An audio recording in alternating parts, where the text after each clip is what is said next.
Welcome to the Home Inspector Marketing Podcast. Because you're a home inspector looking to increase your sales, improve your cash flow, and boost your bottom line, you are in the right place. For additional training resources on how you can grow your home inspection business, go to microreturns.com right now. And now, here's the podcast. Hi, this is Mike Crow, and I run a home inspection business. In fact, I've run a couple of home inspection businesses. The true joy for me, though, has been helping literally thousands of home inspectors build really solid home inspection businesses as well. We can help a single-man operation be able to do over $300,000 a year, maybe all the way up to $400,000 a year as a single inspector operation. Even better for me is the 80-plus companies that we have helped be able to build million-dollar home inspection businesses. I would like to help you be able to do the same thing. Hey guys, this is Mike Crow. We are here this time talking about Chapter 16 in the book, The E-Myth, Why Most Small Businesses Don't Work and What to Do About It. Of course, the new version of this book is The E-Myth Revisited. Now, I say new, it's been out for a long time. However, I learned from the very original book, The E-Myth itself, and Chapter 16 talks about your people strategy. Now, the last time that we got together, we talked about your management strategy. I love that chapter on your management strategy. You know, and I tell my people sometimes, I wish that management wasn't needed. I wish management wasn't needed. I wish that people would just do what they're supposed to do without having to be asked, reminded, or directed, or all that good stuff. But unfortunately, that's the same thing as saying, I wish everybody could be a millionaire. And the truth is, I do, but it isn't going to happen because some people are more driven, more organized, more systematized, more conscientious about what they do and everything. Now, with the management system set up right, though, one of the things happens is that you get a consistent flow of your business. You get a consistent product. You get a consistent system of how a service is performed. And the real trick behind that is a series of checklists. You know, it's funny because I just had a great lunch today with 3 of the managers here at my company. And one of the things I talked to them about was building a series of checklists for anything, for everything, so that we have it so other people know how to do it. And you really need to do it yourself first, build the checklist, and then hand it to somebody else. Or you need to hire somebody, put them in the seat next to you, and ask them to build the checklist so that you can show it to them. I was explaining to one of our managers that I can't really promote them until they can create the system so that they can train somebody else to take their place so that I can move them up inside the company. Now, one of the things he said was, you know, how do you make it so that people don't get bored or tired of, you know, just doing the same thing every day, the routine, the checklist? Doesn't it get boring for them? And of course, the guy at the hotel there said, that's where we really shine. And it does come back to your people strategy. How do you get your people to do what you want them to do? And here's the secret. You can't. You can't get people to do anything. People do what they want to do, all right? If you can make somebody do something while you're standing there, but as soon as you walk away, they're going to do whatever they want to do, all right? And good people will want to do things right. They'll want to do what is necessary to make sure that they're moving forward. Your job in building a business is to create an environment in which doing it is actually more important to your people than not doing it. Doing it and doing it right is more important to your people than not doing it, okay? Where doing it well, you know, becomes kind of a way of life for them. It becomes part of something they're proud of. And I will tell you that, honestly, people want to be proud of what they do. And so you can set it up that direction. So the first thing, you know, that surprised me when he came to work here, the manager said, was that the owner took me seriously. I want to make sure you hear that. So I was sitting up front in the kitchen, and we had a couple of people come in, one who's just almost finishing up his training, and the other one that's brand new. And I wanted to make sure that when they speak, they know I'm hearing them, that I hear what they have to say. The other thing, of course, I wanted them to know is that the new guy that's getting ready to get turned out on his own, he's struggling a little bit with some of the stuff. I just want him to know that's normal. It's normal for all of us to struggle a little bit in some of the things we do. So the manager said that when I first came here, the owner took me seriously, okay? And then he said the second thing that surprised me when I came to work here was how seriously the boss took the operation of the hotel. And it's kind of funny because sometimes people go, Mike, you take everything so seriously. And I'm going, well, yeah, my livelihood, your family counts on us getting it right. So it was like the hotel was an expression of who he was. And I want to make sure you understand, your business is an expression of who you are. Now I want you to take it a step further. Your mavens, when they do business with you, we represent and express them as well. And I don't think most people understand that. So if you haven't been with me very much, the maven is the customer, is the person that recommends us. The client is the person that's paying us. We take absolute top care of the client. They're our most important thing. However, the reason my marketing works so much better than everybody else and works 5 times better than anybody else is because I understand that if I can get people to refer me, and they can refer me 5 times a year, then that makes everything so much easier. So don't forget that, your business is an expression of who you are. Our business, to some degree, is an expression of who the people are that are referring us. And so it's one of the reasons I love working with certain types of real estate offices. Keller Williams is one of those, but there are a lot of great offices, some independents, in fact, that when we work with them, we are so aligned in making sure that the buyer is taken care of in the process that it feels like we work for the same company almost. But it's because that customer, that client, that buyer, that home buyer is so important to them, and that person is so important to us, okay?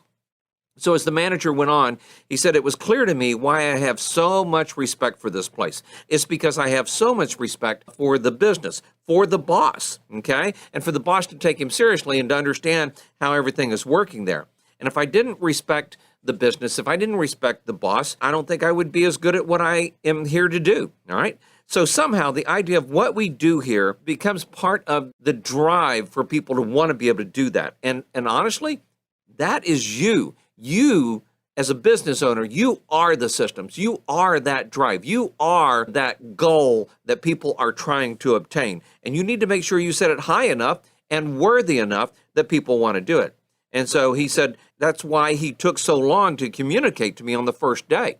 So when I was sitting there in the kitchen, I probably spent a good chunk of my morning just talking with the new person and making sure that he knew he was welcome and what was going to happen and all of the things that he was going to experience here. The work we do is a reflection of who we are. And if we're sloppy at it, well, it's because we're sloppy inside. And if we're late at it, well, it's because we're late inside. If we're bored at it, it's because we're bored inside. Maybe bored with ourselves, not with the work usually, all right? And so there's a piece of that we need to know. See, work is kind of passive without you. It can't do anything. Work cannot do itself, all right? Work is only an idea before a person does it.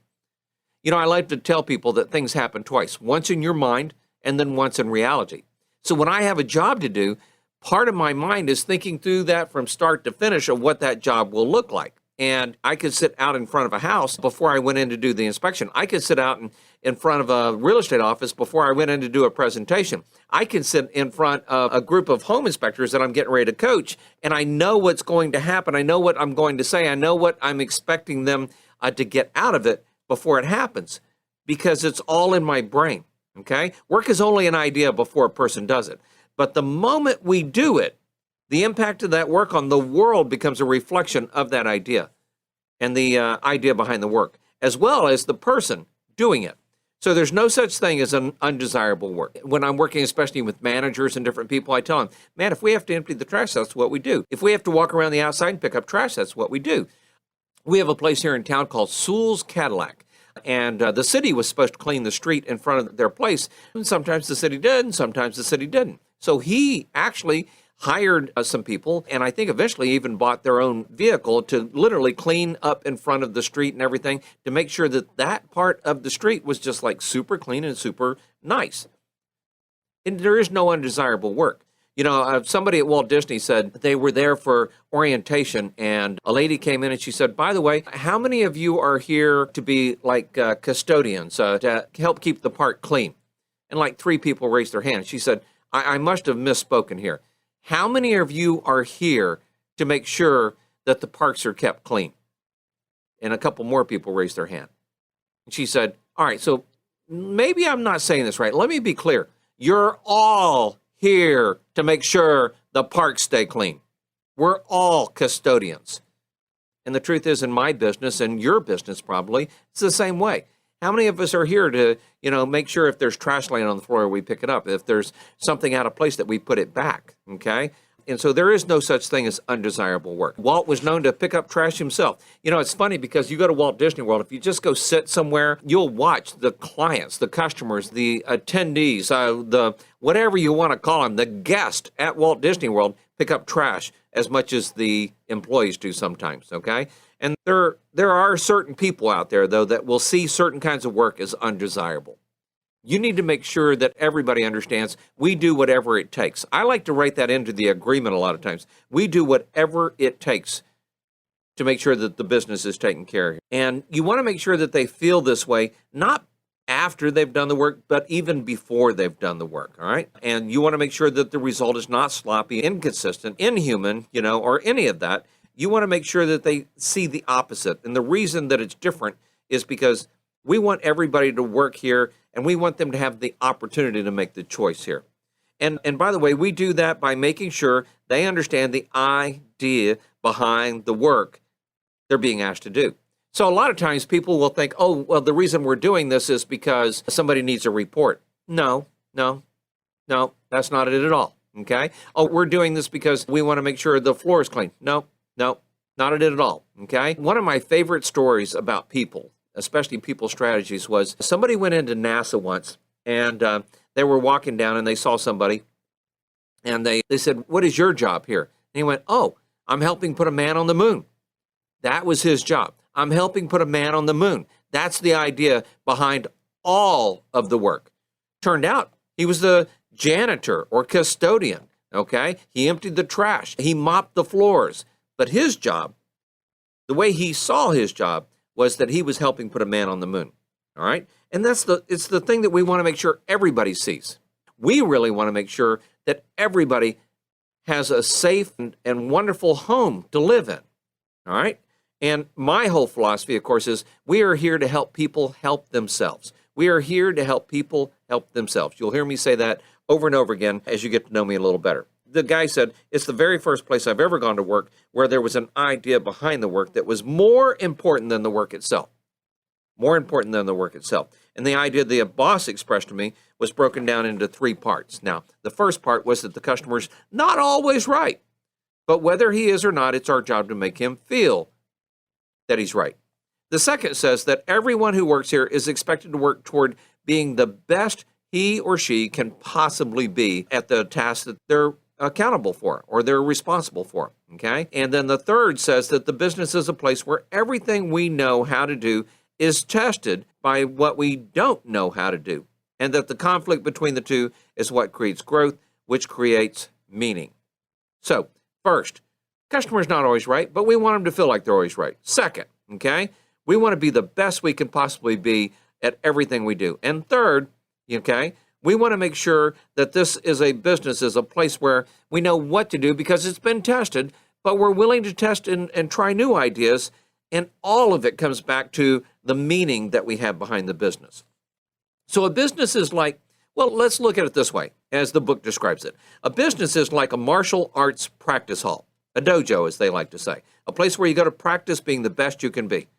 But the true combat in a dojo is not between one person and another, as most people, have this tendency to think, oh, you're going to be on a combat, who's going to be the best at it? The true combat in a martial arts practice and in every real game we do or everything we do in life is really within ourselves. Am I doing the best I can? And how do I improve even on if I am doing the best I can? And so he says that's one of the things that the owner talked about a lot in their first meeting. And I talk about that a lot with our people. So I want to make sure people understand we are here to help people help themselves, okay? And then he goes on to say, your people do not simply want to work for exciting people, okay? They want to work for people who have a clearly defined structure for acting in a world, a structure through which they can test themselves and be tested. I want to make sure you hear that. People want to live up to something higher.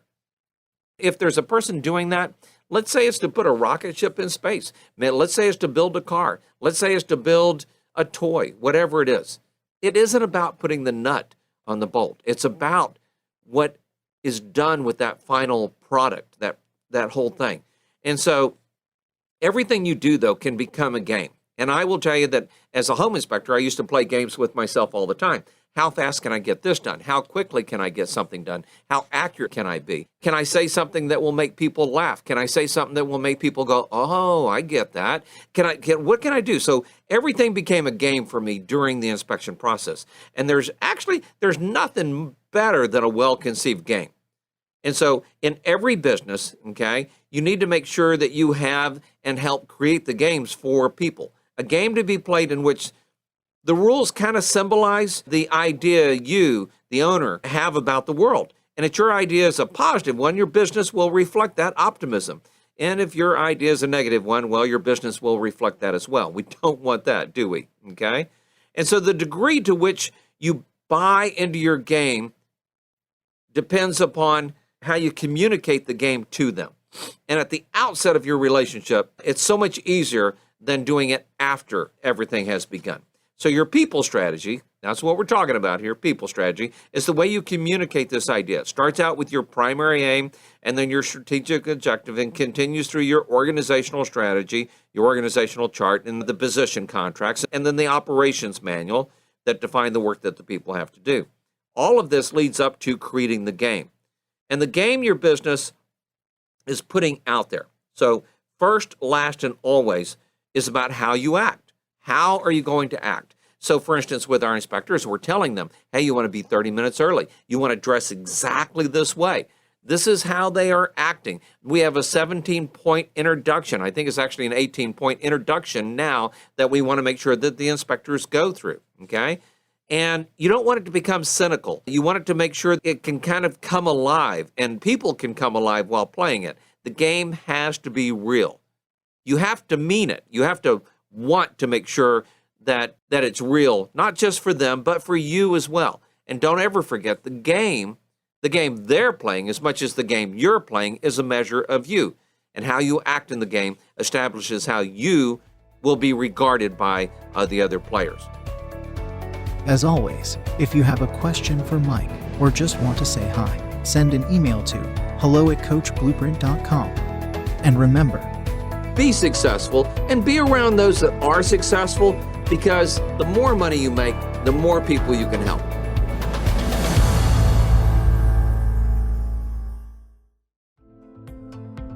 We hope you enjoyed the podcast. And as a friendly reminder, if you're looking to increase your sales, improve your cash flow, and boost your bottom line as a home inspector, go to MikeCrowReturns.com right now.